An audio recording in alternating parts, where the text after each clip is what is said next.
보도 시페라는 사람이 그 이기는 자의 습관이라는 책을 썼습니다. 한때 그 몇 사람과 같이 그 책을 읽어본 적도 있고요. 또 새해가 시작되어서 그 책을 다시 이렇게 떠들어 보았습니다. 이기는 사람은 이기는 습관이 있답니다. 어제 이제 영기현 이제 제 회장 임기가 끝나고 총회를 앞두고 이제 감사를 받는 자리에서 목사님들이 모였는데 그 목사님 자녀가 의대에 합격했더라고요. 그런데 그 목사님의 자녀는 어땠냐면 10개 다 붙었대요. 수시 6개, 정시 4개. 서울대 의대부터 해가지고 연대 뭐 최고의 어떻게 보면 레벨에 해당되는 그 학과를 다 썼답니다. 근데 10개를 다 붙었대요. 대단하다. 그런데 그 애가 왜 그럴까요? 머리가 좋았을까요? 물론 그런 것도 있을 겁니다. 그런데 반드시 그 애를 추적해 보면 이기는 습관이 있다는 거예요. 뭔가 다른 사람과 다른 어떤 그런 방법을 가지고 사는 거예요. 그래서 이기는 습관이라는 책을 읽어봤더니 어제 다시 한번 떠들어봤더니 이제 정말 그래요. 이기는 사람은 그 습관처럼 이겨요. 뭘 하든지. 근데 그 사람은 어쩌냐? 하나의 자기 나름대로의 방식이 있는 거예요. 그래서 결정을 빨리 내려라. 뭔가 새로운 장으로 자기를, 그래서 어떤 상황을 변화시키려고 하지 말고 내가 변화되라. 이런 얘기들이 대부분 많거든요.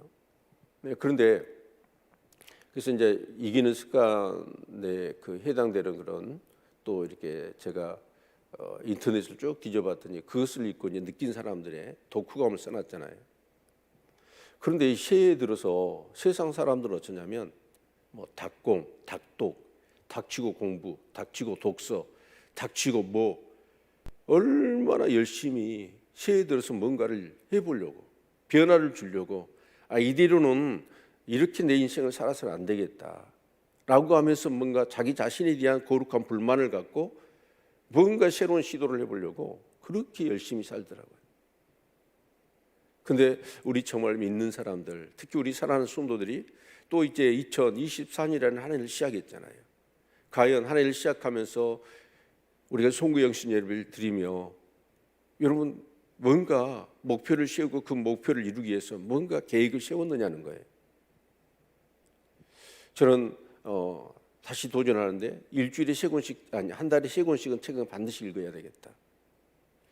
왜냐하면 그런 뭔가 생각과 깨우침과 뭔가 내가 가보지 않는 영역에서 도전에 부딪히면서 뭔가 어떤 것을 이루어냈던 사람들에게는 반드시 본받을 게 있거든요.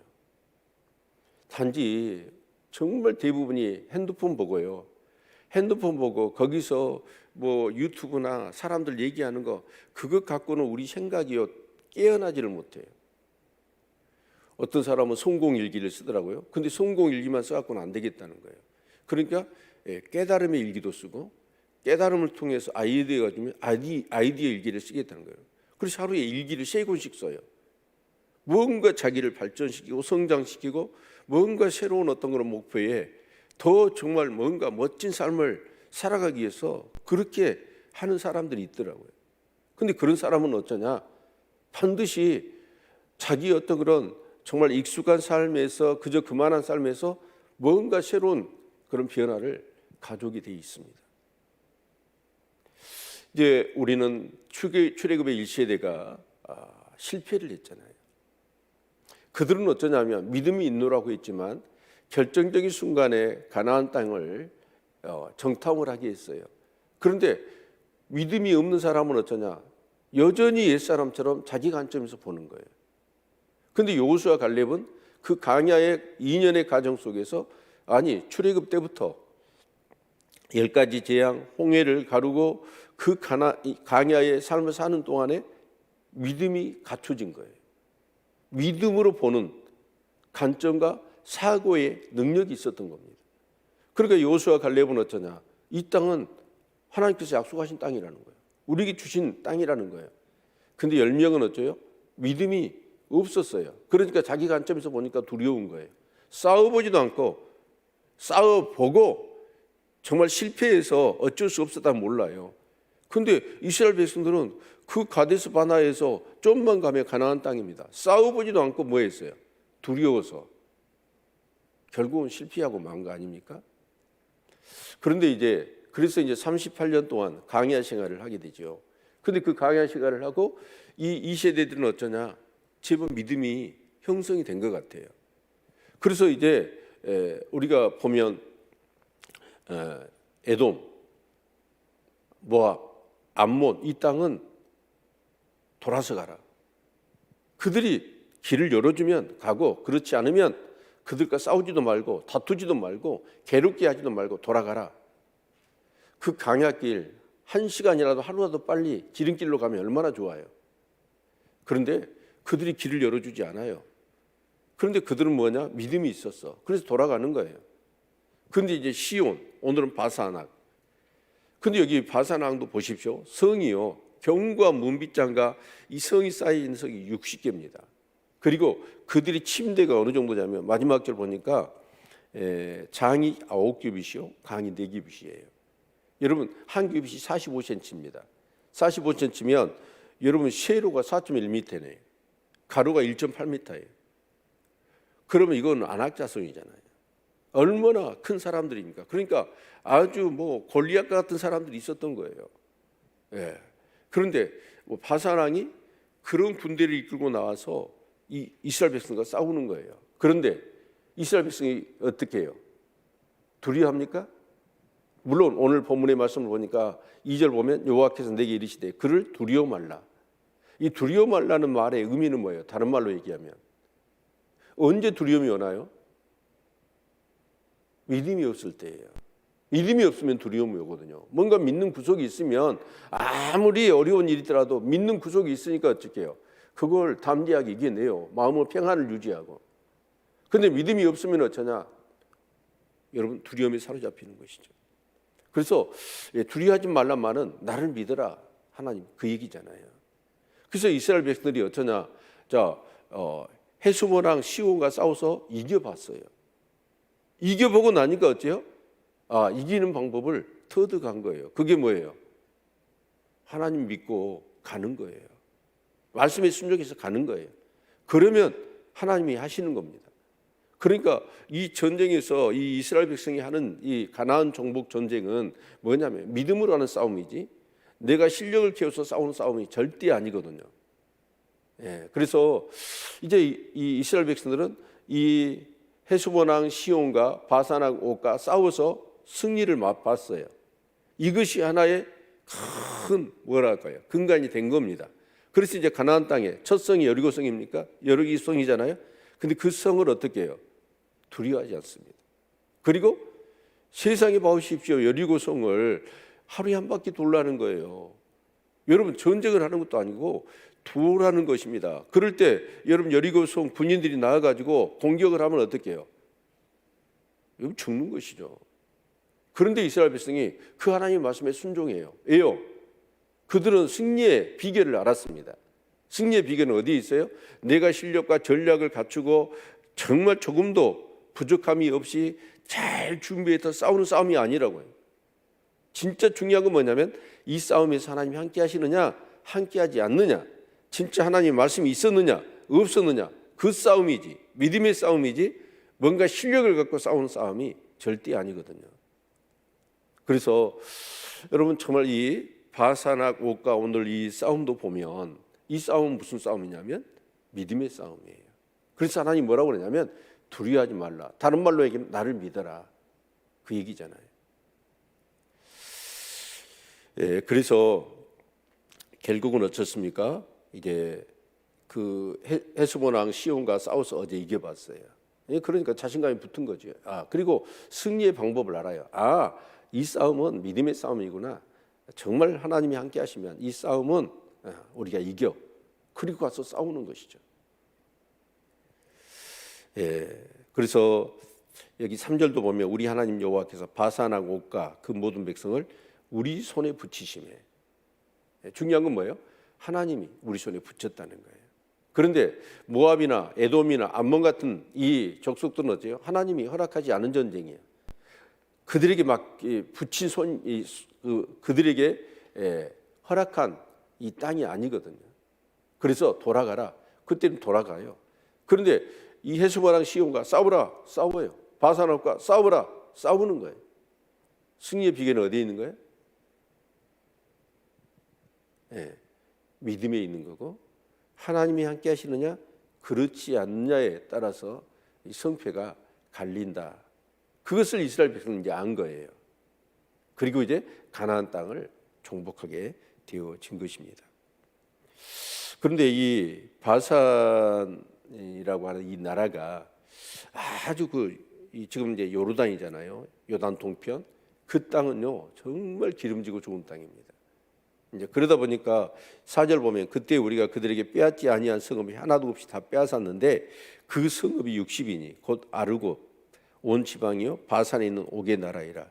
그 모든 성읍에 높은 성벽이 둘러 있고 뭔가 빗장이 있어 견고하며 그의 성벽 없는 고을이 힘이 많았느니라.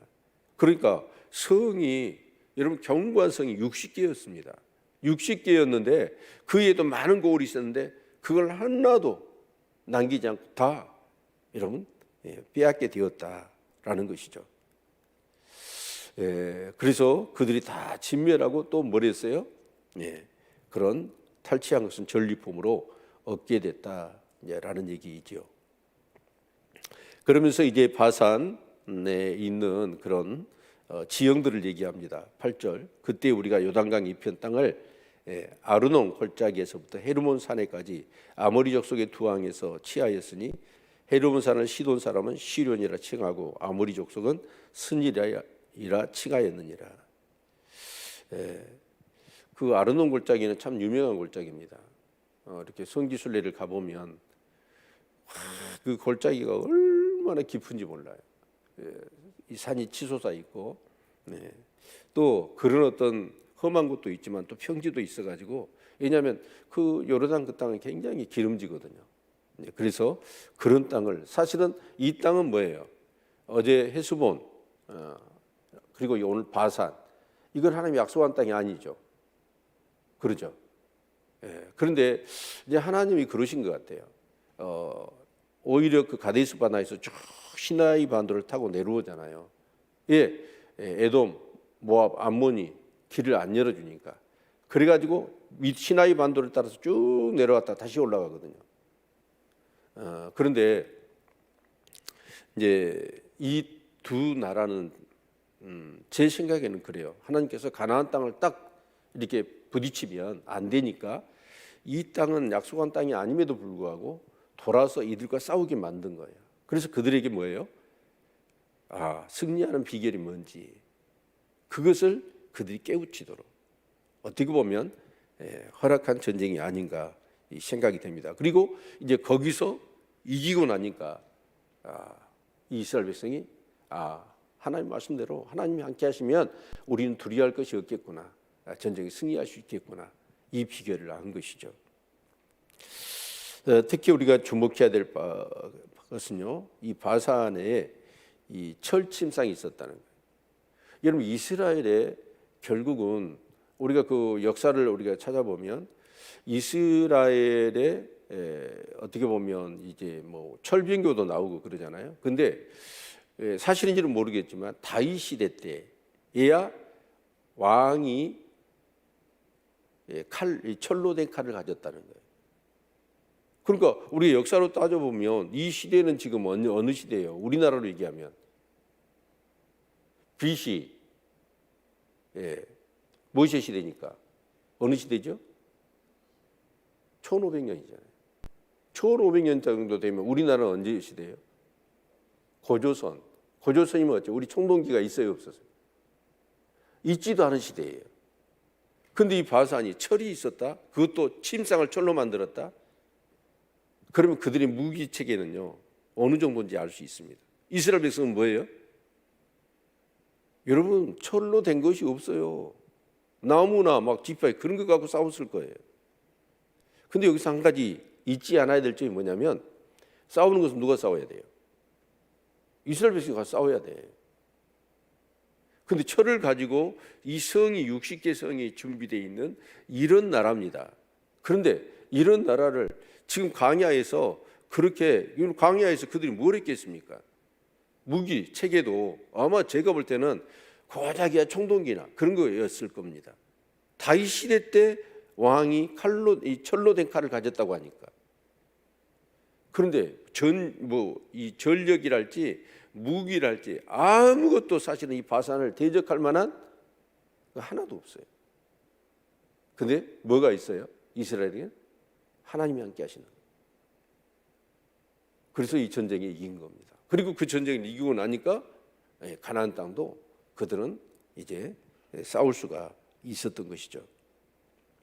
여러분 2024년 어떤 기대를 가지고 어떤 목표를 가지고 시작하셨나요? 기대가 크면요 막 뭔가를 하려고 해요. 그 목표를 정해놔야지. 그 목표가 없으면 그냥 작년과 오늘은 매사 일반이야. 어제와 오늘이 똑같아요. 근데 목표가 있는 사람은 어쩌죠? 그것을 향해서 끊임없이 자기를 성찰하고 돌아보고 또 문제가 된 부분들은 다 버리고 진짜 내가 목표하는 바를 이루기 위해서 내 성장을 위해서 정말 믿음의 성숙을 위해서 필요한 것이 뭐냐 그런 것을 붙잡고 나아가는 것이죠. 저도 이 말씀을 보면서 그런 생각이 들어요. 내 안에 하나님이 계시다면 내가 할 수 있는 것이 아니라 하나님이 하실 수 있는 일을 내가 해야 되지 않느냐 이런 거룩한 불만이 생기더라고요.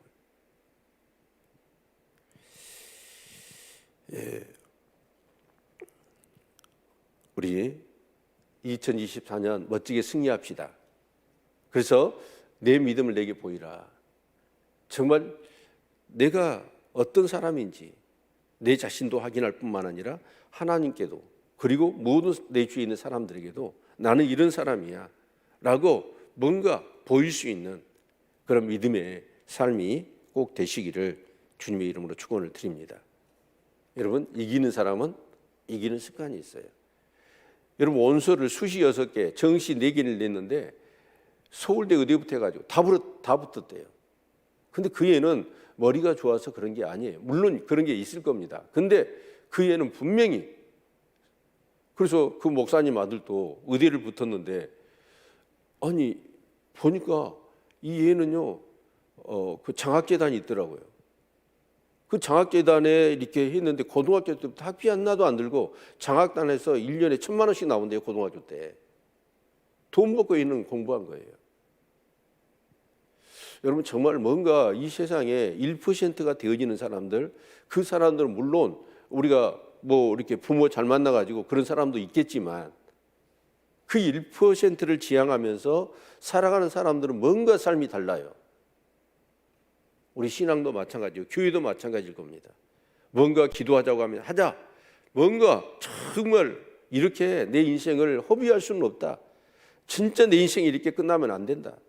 뭔가 하나님이 나를 통해서 이루시고자 하시는 그 일을 내가 한번 하면서 하나님의 영광을 내가 한번 돌려봐야 되겠다.